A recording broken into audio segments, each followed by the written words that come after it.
Hey gamers, welcome back to the channel. Today in DC Dark Legion, I want to talk about the latest update that just hit last week. There's quite a few things I want to touch on, but I'm not going to touch on absolutely everything. So if you want to see all of the patch notes, I'm going to put a link in the description below. But they did do some good stuff with Krypton Rush, Guardian Challenge, Ultimate Battle for Gotham, things like that. I want to hit on some other things like this stamina issue with all of our heroes and stuff like that. There's some good things here and some not so good things here. There's a lot to discuss, so let's get into it.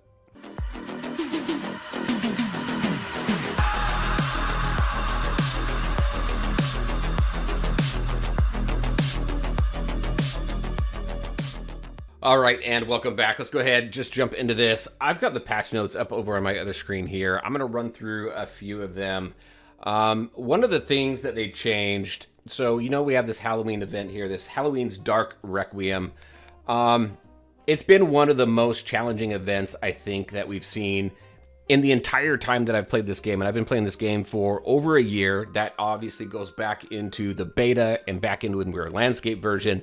I'm going to refer to landscape version a couple of times, I think, also, but I mean, for the most part, if you haven't seen the video that I did on the event, I'll go ahead and put a link up to it right over here. But I mean, it's for the most part, it's the same as what we've seen. But getting what we need here, the chainsaws to get through the different boards, I feel that we don't get as much as we used to before. And I think it's specifically because we're tied to Death Metal Wonder Woman here. So we don't get a ton of these. So the rewards in here are just not very plentiful.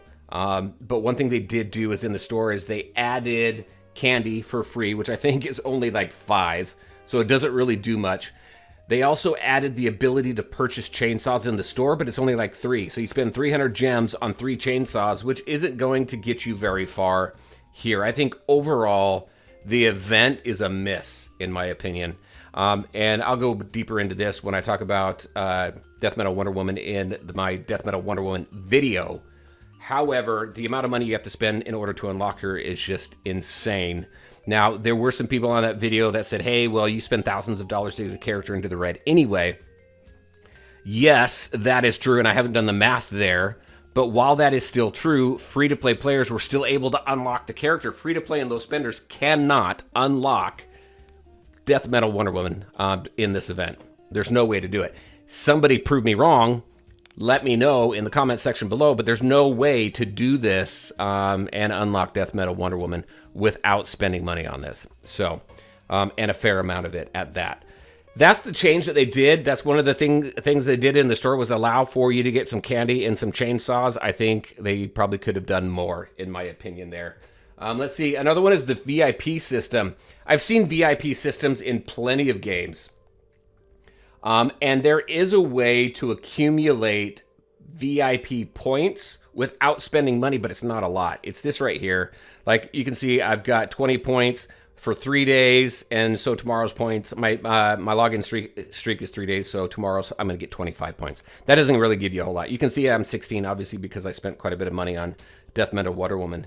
But here's my challenge here with the perks. Not only do you have to get to the level of the perk, but in order to get the benefits of these perks, you have to activate the benefits. So you spend money earning your VIP levels, or you're free to play and you take a long time to get your VIP levels. But once you get to a VIP level, you still can't get the benefits of that specific VIP level unless you spend gems. Now here's the thing. To spend gems, it's 1,000 gems for 24 hours. And I'm not sure. Let's see. Well, can I do this? Yeah, 1,000 for 24 hours, 10,000 for 30 days. That's 10,000 gems. That 10,000 gems is going to do you much better saving that to do your 3,000 gem interstellar visitor purchase every weekend in order to get your 40 summons every single week. That's going to be the better route for that. However, one thing I will say, and this is something that was brought up, if you are a low spender, right, you can go into the store, Gift of Source, this super monthly pass. This has not been something that I have encouraged people to purchase because I just didn't think the benefits were there. However, now for $10, not only do you get what originally you could get, but you can activate your VIP for 30 days. So rather than spending, I mean, for 30 days, that was what, 10,000 gems? 10,000 gems is what, 150 bucks or something like that. Instead of spending 150 bucks in gems to activate it, you can spend 10 bucks and you can activate it for 30 days. So that is for low spenders, obviously not free to play. Free to play, you're going to have to save up your gems and do it for 24 hours or whatever. Again, I don't think it's a good use of gems for that. So let me go back into VIP. So you do get the daily VIP rewards, which I think is cool. You get milestone rewards for hitting that VIP. This essentially replaced that source gem pack, which is where we were getting Green Lantern. Now we've got these offers here, $100 offer for 60 shards, another $100 offer for 60 shards if you want to get Green Lantern up any higher. You got to buy these specific bundles. Now we've got a new character in there. We've got Nurse Harley that we can go ahead and unlock now as well. But again, my biggest concern with this update is they put a whole lot of stuff behind paywalls. In order to get in order to get benefits, you have to put more money into the game. Not a huge fan of that. So I think that honestly, with the VIP levels, once you hit the rank, you should get those benefits instead of having to pay or spend gems. Once you hit that level, I swear, unless I'm mistaken, every single game that I've played that has a VIP track in it, once you hit that level, you get those benefits. So, not a fan of that at all. Not at all. I don't know how many times I can say that, but I think it's not cool. All right, so that's the VIP. It took place of the source pack. If you're a low spender, you can do the $10 super monthly pass so you can activate your VIP benefits for 30 days. That's just going to be a regular $10 thing if that's something that you want to do. All right, so that's that. We've got Death Metal Wonder Woman. We got her legacy piece. You'll see that in a new video that I got coming out. I think she's great. She is good. However, the problem with that, again, is about 1% of the player base is going to unlock Death Metal Wonder Woman. And then I'll just show you where I am right now. And just a quick heads up. So I'm at 3 purple right now. That's after spending 950 bucks, somewhere around 950 bucks, almost $1,000 to get her up to that. Again, you're probably spending close to that for any other character that comes through the bleed. However, free to play and low spenders have a shot to at least unlock that character and rank them up a little bit. Whereas with Death Metal Wonder Woman, they do not. All right, what else do we got? We got this new League Honor system.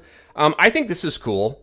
You get some benefits here. Let me go into the honor system here. You get some benefits here. The more that you interact, so the more active that your league is, you're going to get some more benefits. You're going to unlock more stuff in your store down here, which I think is pretty cool as well.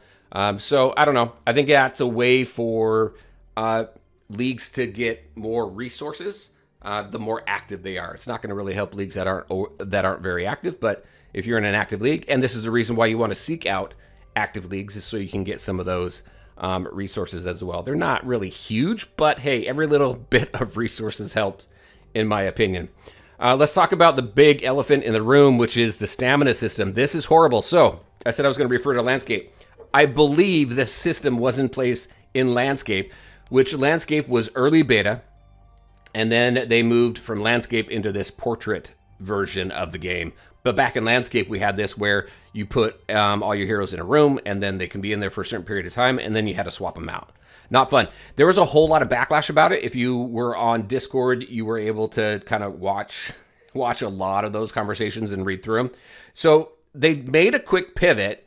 There's still stamina in here, but you can quickly remove them. I can remove everybody that's sitting here in the rest areas, and I can autofill them, so that makes it a little bit easier. But in here, you still got to click on each one of these. I think they're working on something that's going to be a one-click to fill these rooms. But right now, you still got to go through each one of these, and I'll finish that up a little bit later. Not a big fan of this. I wasn't a fan of this in Landscape. I'm not a fan of it now. They also increased, I believe they increased the amount of time to 20 hours instead of 2 hours. I heard the reason why they did this is because they want to encourage more engagement in the base area of the game right here. They want to encourage people. Now, I had heard at some point with another developer, not these guys, but another developer, that one of the metrics that mobile games go off of is how often players open up the app. maybe this was a way to help with that, to draw players into the game. I just don't think it was the right way. There's a game that I've played that I really like. I think one thing that could drive base engagement is make some of these rooms like interactive.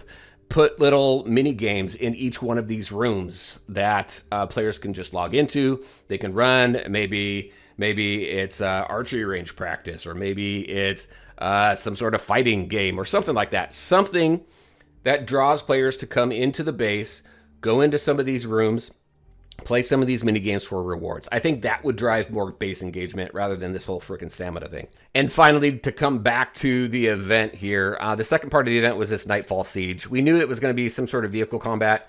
I would have liked something a little more interactive. This reminds me of Checkmate. You're basically going in here, you're setting up your teams. So in 2 hours and 45 minutes, I think we're going to be able to reset. But basically what it is you just set up a bunch of defending teams in these different towns.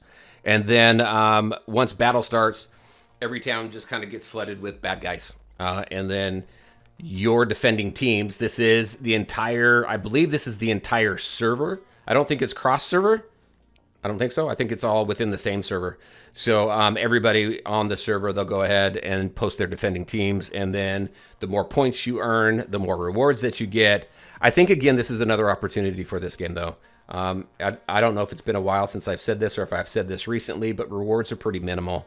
The amount of time and effort that you have to put into these different game modes, especially in the game modes where you're spending 2 hours at a time battling other leagues, I think the rewards need to be much better. But you get a few rewards here, nothing really major. So I don't know if that drove people not to play or not. But if I come out of here, it looks like 3,563 people on the server. I don't know how many people are on a server, but 3,500 of them decided to participate in this event here. I just don't find it very fun when you do stuff off screen. Checkmate, off screen. There's not much interaction. There's not anything that's driving me to engage in the game or engage into the story. There's not really much of a story here either. So I would have liked something a little bit different here. I think, honestly, again, there's some good and some bad with this event. I mean, not the event, but with the patch overall, with some things that they did. I think they missed the mark a little bit on this update, though, to be honest with you. So I'm very curious. What do you think? What do you think of the changes? Again, I didn't go through all of them because I'd probably be here for another half hour, 45 minutes going through all of it. They did make some good changes to the vehicle events, right? Like I was mentioning, Ultimate Battle for Gotham, Guardian Challenge, Krypton Rush, things like that. They did make some improvements there, which I think is good. So very curious. Again, what do you think? What do you think about the updates that they made? What do you think about the direction that the game is going in this latest event? Very curious on your thoughts around that as well. We've got more coming in November. We've got the Ascension of Red Hood coming. There's some other things coming that got pushed from October into November. I mean, this patch caused them quite a bit of problems. They were down. I swear they were down probably for 12 hours. These little things kept popping up every time they wanted to release the update and let people get in the game. It's the longest update that I'd ever seen in this game so far in the year plus that I've been playing it. But I'm glad they were able to continue to work it. I'm glad they didn't roll it back and put it off. They just continued to work away at it until it was working properly. So very curious on your thoughts. Let me know in the comment section below. And as always, I want to thank you all for taking the time to watch the video. If you liked it, make sure you hit that like button and share your thoughts and questions in the comment section below. Take care, everybody. We'll talk to you next time.